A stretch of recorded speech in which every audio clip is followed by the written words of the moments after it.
ইয়াৰ পৰিৱেশ এইদৰে আচলতে লগে ভাগে এসাঁজ খোৱাৰ যি বিলীন হৈ পৰিছে বনভোজকাৰী দলসমূহ। ইয়াত কিছু লোক আছে, তেখেতসকলৰ পৰা কিছু কথা জানিবলৈ চেষ্টা কৰিম মই।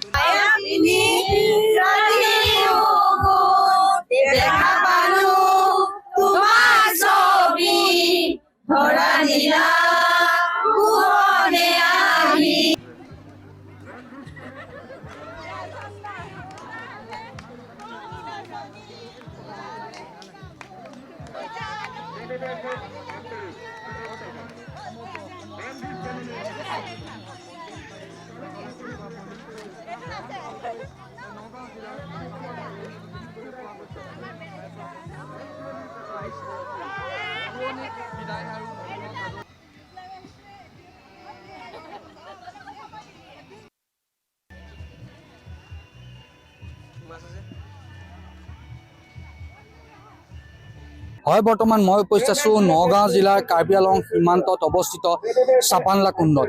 বৰ্তমান সমগ্ৰ অসমত বনভোজস্থলীসমূহত বনভোজকাৰী দলে ভিৰ কৰা পৰিলক্ষিত হৈছে। তাৰ সমান্তৰালকৈ নগাঁও জিলাৰ চাপানলা কুণ্ডতো দেখিবলৈ পোৱা গৈছে বিভিন্ন ঠাইৰ পৰা বনভোজকাৰী দলসমূহ আহিছে। পুৰণিক বিদায় আৰু নতুনক আদৰিবৰ বাবে ইতিমধ্যে সাজু হৈ উঠিছে সমগ্ৰ অসম। আৰু তাত দেখিবলৈ পোৱা গৈছে চাপানলা কুণ্ডতো এইদৰে অসমৰ বিভিন্ন ঠাইৰ পৰা এইদৰে বনভোজকাৰী দলসমূহ আহি উপস্থিত হোৱা দেখিবলৈ পোৱা গৈছে। কিয়নো এটা অভিশপ্ত বছৰক পাহৰি এটা নতুন বছৰক আদৰণি জনাবৰ বাবে এইদৰে চাপানলা কুণ্ডত আহি উপস্থিত হৈছে বনভোজকাৰী দলসমূহ। মই দেখুৱাই আছোঁ ইয়াৰ পৰিৱেশ এইদৰে আচলতে লগে ভাগে এসাঁজ খোৱাৰ যি ফূৰ্তি, সেই ফূৰ্তিত বিলীন হৈ পৰিছে বনভোজকাৰী দলসমূহ। মই ইয়াত কিছু লোক আছে, তেখেতসকলৰ পৰা কিছু কথা জানিবলৈ চেষ্টা কৰিম মই। বাইদেউ আপোনালোক ক'ৰ পৰা আহিছে? মোৰ ঘৰ ডিব্ৰুগড় ডিষ্ট্ৰিক্ট চাবুৱাৰ। মই চাকৰি সূত্ৰে তেজপুৰ মেডিকেল কলেজত থাকোঁ। আজি আমাৰ মেডিকেল কলেজৰ আমাৰ ছিনিয়ৰ বাইদেউসকলৰ লগত আৰু আমাৰ ভণ্টিসকলৰ লগত আজি আমি ইয়াত পিকনিকৰ কাৰণে আহিছিলোঁ, জলপ্ৰপাতটো চাবৰ কাৰণে।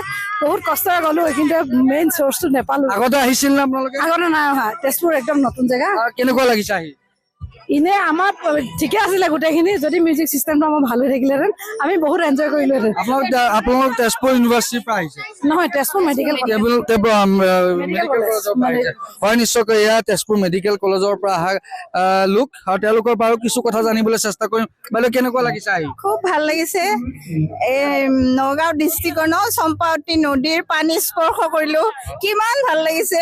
কিন্তু এটা দুখ থাকিল, ইয়াৰ বিশেষত্ব যিহেতু জলপ্ৰপাতটো আছিলে আমি মানে চাব নাপালো। অলপ ওপৰলৈ উঠিব লাগে। হয়, আমাৰ মানে সময়টো অকণ দেৰি হ'লতো। ইফালে খানা ৰেডি, সিফালে গৈয়ে আছো। গোটেই ঠাণ্ডা হোৱাৰ ভয়ত আমি আচলতে নগলো। অলপ গ'লে পালোহেঁতেন কি জানি। হয়, কেনেকুৱা পাইছা ইয়ালৈ আহি? বহুত ভাল লাগিছে, বহুত ভাল লাগিছে, এনজয় কৰিছো। হয়, এটা অভিশপ্ত বছৰ বুলি ক'ব লাগিব 2025 চনটো। কিয়নো আমি হিয়াৰ আমঠু জুবিন দাক হেৰুৱালো, আন্তঃৰাষ্ট্ৰীয় খ্যাতি সম্পন্ন দীপক শৰ্মা ডাঙৰীয়াক হেৰুৱালো, লগতে বলিউডৰ বহু কেইগৰাকী অভিনেতাক আমি হেৰুৱাইছো। নতুন বছৰটো কেনেকুৱা বিচাৰে আপোনালোকে? নতুন বছৰটো শুভ হওক, সকলোলৈ ভাল খবৰ লৈ আহক। সেইটোৱে বিচাৰো যে 25 বছৰৰ অভিশপ্ত যেন নহয়, তাৰে শুভকামনা কৰিলে আকৌ তাকে বিচাৰিছো। হয়, এয়া আছিল তেজপুৰ মেডিকেল কলেজৰ পৰা অহা এদল মেডিকেল কলেজৰ পৰা অহা ষ্টাফ নাৰ্ছসকল, লগতে তাৰ কৰ্মচাৰীসকল একেলগে আচলতে তেওঁলোক আহিছে ইয়াত এসাঁজ খোৱা। মই আৰু এটা কথা সুধিব বিচাৰিছোঁ যে জুবিন দাৰ যি চাৰ্জশ্বীট দাখিল কৰিছে ইতিমধ্যে, আৰু এতিয়া বনভোজস্থলীবিলাকত দেখা গৈছে যে যি আনন্দ হ'ব লাগিছিল সেই আনন্দ দেখিবলৈ পোৱা হোৱা নাই, কি ক'ব? বহুত দুখ লাগিছে, আৰু জুবিন দা থকালে আৰু ভাল লাগিলে হয়। ধৰক এতিয়া মানে আমাৰ বহুত দুখ আৰু জুবিন দাৰ কাৰণে আমি যিমান ফূৰ্তি কৰিছে সিমান ফূৰ্তি কৰিব লাগে। জুবিন দাই মুঠতে ন্যায় পাব লাগে, দুখীয়া শাস্তি পাব লাগে। জাষ্টিছ ফৰ জুবিন দা। জুবিন দাৰ স্মৃতিত আপোনালোকে এটা গান গাই দিব নেকি?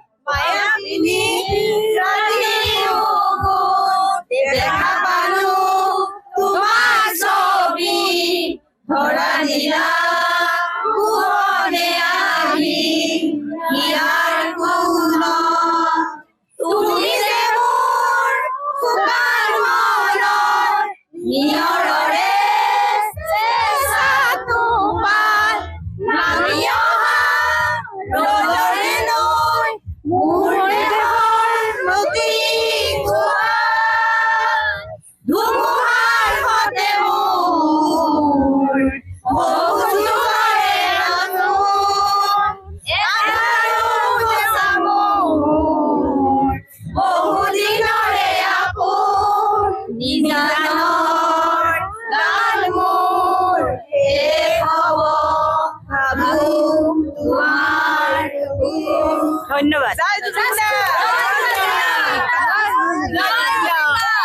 হয়, এয়া আছিল চাপানলা কুণ্ডৰ এক বনভোজকাৰী দলসমূহ আহিছে আৰু এয়া আছিল বনভোজস্থলীৰ পৰিৱেশ। আচলতে ইয়াতো যি জুবিনদাৰ যি মায়াবিনী গীতটো সকলোৱে পৰিৱেশন কৰিছে আৰু এইদৰে দেখিবলৈ পোৱা গৈছে বনভোজকাৰী দলসমূহে ভিৰ কৰা চাপানলা কুণ্ডত।